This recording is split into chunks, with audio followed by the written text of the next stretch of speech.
Outnumbered overtime. Ouchie, baby. Oh, yeah. Let's do this. Hey, Charlie Hurt. Hey there. We had a little bit of a bilateral news conference Yes, with we did. President Trump I could and only President understand half Macron of of it. France. Yeah. Well, that's not true. I mean, it was translated. Yeah, but it was still very confusing. He doesn't They were understand about that to take French accent. questions as they wrapped up the TV version of us, and we pop up online here. But I think that's when this is the sort of setting where Donald Trump does very well, where he is, people kind of expect him to be to do things outside of protocol.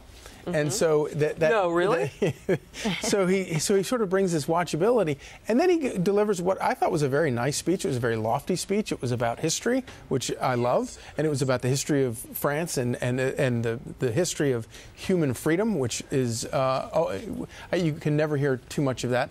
And then it's going to go to questions, and then he's going to get all these stupid questions about Russia, and he will end up looking like the adult in the room. Yeah, you know what's odd about that, too? I mean, you hear Macron talk about the Paris Accord. You hear him talk about the things that he talked about, President Trump, on the campaign trail last year, and took so much heat for, our position in NATO and calling out the leaders to pay their fair share. I mean, these are some juicy topics that, as a journalist, I would want to jump right in, and the water's warm. I hope they do. I mean, we obviously didn't get to the part where they were posing questions because we're here with you. Online, yes. On Indeed. TV, they're still going. But there are a lot of outstanding questions, particularly with fighting terror.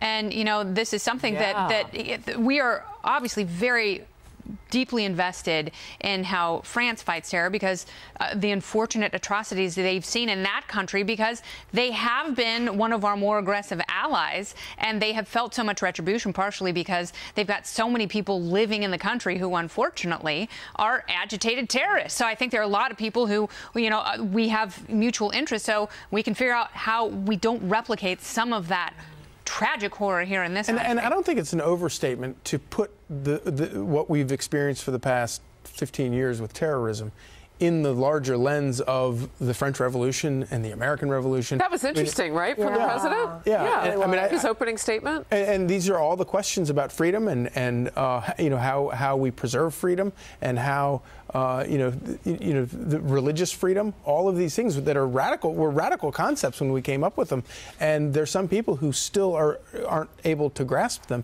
and they're refusing to accept. And there's a need right now more than ever to have clarity, real moral clarity about that ideology and what it purports for human freedom versus our very proud Western civilization history, if you will. I think it's about time somebody's very clear about that. I would also say, we talked earlier in the show about Trump getting away from all these problems in domestically and going overseas. I think this is an amazing moment for him. I mean, he is really good overseas. People thought he was this isolationist who was going to be a buffoon. He's good and overseas. Who would embarrass himself. And his wife is awesome. She is the secret weapon. She is glamorizing America. She's revamping our image. She's making it a little tougher on political spouses to keep up. But and she speaks so many languages. Yeah, and she's like gets to the hospital. She You speaks speak French. a lot of languages too, Miss Rachel. Well, Spanish, a little bit of Portuguese, but I can't speak French. But I will say this: she is not only revamping our image. I mean, she is in the fashion capital of the world, and she is outdoing the French. And remember, I would say, having been there, people have asked me what happened to my foot. I tripped at our flat that we rented in Paris just 10 days ago. I would say that for the first time, and I've been to France many times, been to Paris multiple times without my kids and working, there is such an embrace now of, I just felt a difference of this idea that we are in it together. We went to visit the Eiffel Tower, and you remember right after 9/11, you couldn't go up into the crown of Statue of Liberty, and it was obvious that there were forces on the ground that were protecting us, still are, but much more so then. And you see the guys in the camo carrying the big guns outside, and you know that we are all going through some of the same things. And I felt I don't know, connected. I mean, I think the president's put it so well today. He said that there is an unbreakable bond that we have with the French. He says no matter what our differences, what unites us is our destiny and our love of liberty. Mm-hmm. I mean, I felt that more than ever. Maybe it's because I had my kids and I was looking for teachable moments. I don't know. But you also know the feeling, and whether or not you're protective of your kids, if you're in a country where Americans are not welcome. And if you've been to countries like that, it's really uncomfortable, and you spend so much time playing defense. But it's really nice to be in a place where, you know, there is something shared, and you do feel like there is an embrace. You felt that? Did you feel like but that our friends are in trouble because they've made some decisions, and you know, we talk about this. We talk about just next door because we went through Belgium too. Mm-hmm. We tried to hit as much as we could, and so the segregation that you see with Muslims in that country and how many of people that they've let in from areas where vetting is difficult. You know, we're having that conversation here. And those are hard conversations to have. But they're in trouble to a certain degree because they're starting to see some of that segregation and that lack of assimilation among certain groups. We saw some of it up in Minneapolis. You're in Wisconsin. You know what I'm talking about with the young teenagers in early 20s being kind of attracted to the Islamic State and not necessarily the religious bent or whatever they're doing to morph whatever they're doing there with that, but just this idea of, can I belong to something bigger, unfortunately. And the lack of, assimilation has become a bad word. If you have kids in grade school, they no longer use the term the melting pot. They call it the salad bowl. Well, I want the melting pot back. You know, what is the salad bowl? By the way, I don't know what the hell it means. It means because you're mixing people together. But when you put the dressing on, it all gets together. It's not okay. But I would take fondue over salad any day of the week because fondue is more delicious. It is a bad word, but it's also, you know, it's not.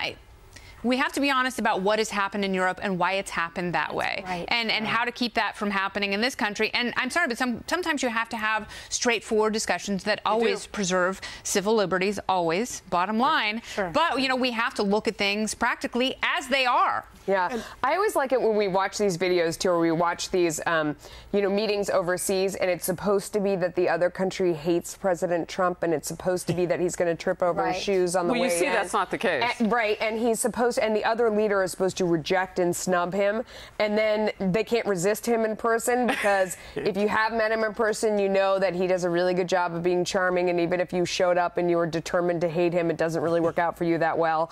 And, you know, we see that happening, and you see him, like, you know, ease the French president into his car, and they carpooled over, and they kind of can't resist. And I love those moments because the other side, his opposition, is so determined for him to fall over his shoes flat onto his face. And so flat-footed when they try and tear these things apart. Unpatriotic. I mean, in the end, you're an American. Why do you want the French to hate your president? Right. Or why do you want your president to fail? All right, I want to go to Facebook Live right now and thank everybody for joining us there, and also on our Outnumbered page on FoxNews.com. A couple things. Diana Stone says Charlie Hurt rocks. That's true. That's actually factual. I second that. That's not fake news.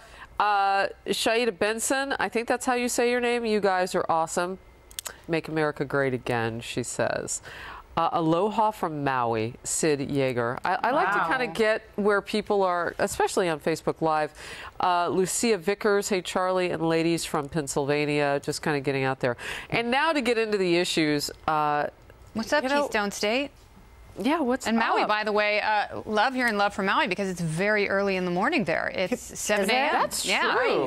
And it's one of my favorite places. Can I say something about assimilation? Yeah. Yes. You know, one of the advantages that America has about assimilation, you know, assimilating in a place like France or Britain or some place like this that is a country based on a location and a culture and a people and everything, that's one thing, and it could be very difficult. But in the United States of America, assimilation means you agree in that your first liberty is religious liberty, and you believe in the Constitution, and you believe in personal responsibility and freedom.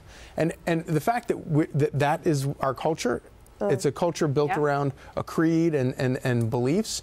The idea that someone can't assimilate to that is no excuse. Wow. And in this country, we should be doing a better job of making sure that when people come to this country, that they agree with those things. Because if they don't, we don't want. You know what's really interesting though in this country, which hasn't happened with other groups, but these young jihadists, it's not like, you know, because oftentimes you see how terrorism sort of proliferates in places where there's extreme poverty, and here you have young people who were born in this country who have all the access to technology and still turn out like that. We're getting the rap music.